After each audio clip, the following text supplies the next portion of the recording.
Shalom saudara terkasih, salam jumpa bersama saya Romo Anselmus Amemesye dalam renungan pada hari Sabtu biasa pekan yang ke-10. Selamat berakhir pekan dan semoga pada akhir pekan ini Anda mengalami kesehatan dan juga sukacita di dalam keluarga dan juga dalam perjumpaan-perjumpaan dengan saudara-saudari di akhir pekan ini dalam keadaan rileks dan santai. Saudara, hari ini dalam Injil Yesus menegaskan sesuatu yang sederhana namun mendalam. Jika ya, katakanlah ya. Jika tidak, katakanlah tidak. Apa yang lebih daripada itu berasal dari si jahat.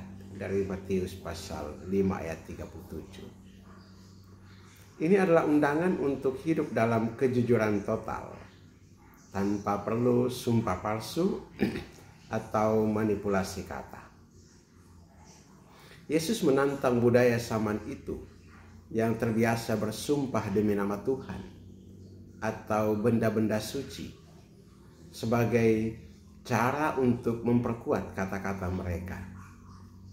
Tetapi bagi Yesus, kebenaran tidak membutuhkan pembuktian yang mewah. Hati yang bersih akan menghasilkan kata-kata jujur.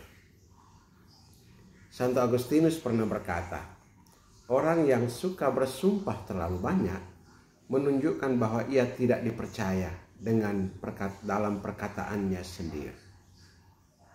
Maka kejujuran adalah dasar dari relasi yang benar, baik dengan sesama maupun dengan Tuhan. Bacaan pertama dari surat kedua Rasul Paulus kepada jemaat di Korintus, pasal 5 ayat 17, Santo Paulus menulis bahwa barang siapa ada di dalam Kristus, ia adalah ciptaan baru. Yang lama sudah berlalu, sesungguhnya yang baru sudah datang. Hidup dalam Kristus adalah hidup dalam kebenaran. Kita telah diperdamaikan dengan Allah dan diutus untuk menjadi duta pendamaian. Bukan hanya lewat tindakan besar, tapi juga lewat kebenaran dalam hal-hal kecil, seperti cara kita berbicara dan berjanji. Saudara-saudari, dalam dunia yang semakin terbiasa dengan kepalsuan, di media sosial, dalam politik, bahkan dalam relasi sehari-hari, kejujuran menjadi kesaksian iman yang kuat. Menjadi orang yang jujur berarti berkata benar, meski tidak menguntungkan. Tidak berbohong walaupun untuk menyelamatkan diri. Tidak memutarbalikkan fakta demi citra diri. Kita tidak perlu bersumpah untuk meyakinkan orang lain.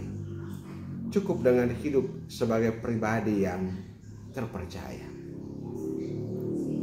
Santo Jose Maria Escriva mengingatkan, kebenaran harus selalu diucapkan, bahkan bila itu menyakitkan, tetapi dengan kasih yang besar. Maka kejujuran tidak boleh dipisahkan dari kasih. Bukan kejujuran yang kasar, tetapi yang menyembuhkan. Dan itu dimulai dari hal kecil.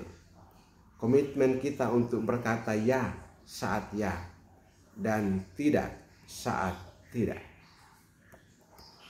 Saudara-saudari, hari ini Tuhan memanggil kita untuk menjadi ciptaan baru dalam Kristus, yang ditandai bukan hanya dengan devosi dan ritual, tetapi juga integritas dalam perkataan dan tindakan. Jadilah saksi Kristus dalam dunia yang sering mengandalkan dusta. Jangan tergoda untuk menyesuaikan diri dengan kebohongan yang manis. Berdirilah kokoh dalam kebenaran yang membebaskan.